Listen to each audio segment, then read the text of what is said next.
কৈলাসেতে শিবগণ শোনো হে পার্বতী, কাশী ক্ষেত্রে যাব চলে সাজো শীঘ্রগতি, সাজো শীঘ্রগতি।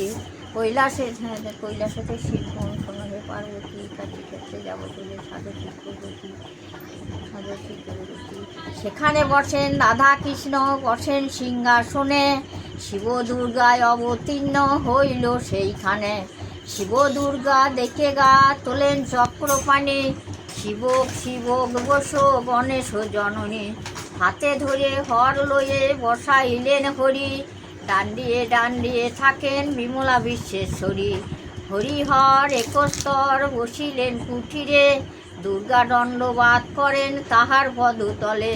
তা দেখেছি মতি রাধে হাস্য তো করিল, হাস্য দেখে দশভুজা জ্বলন্ত হইল।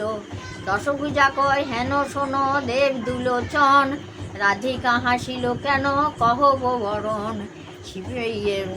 রাজার রাজার ভান্ডার মোর মোর ভেঙে যায়, কিসের অভাবে মতি হাস্য পায়। তারা একটু বন্ধ কর।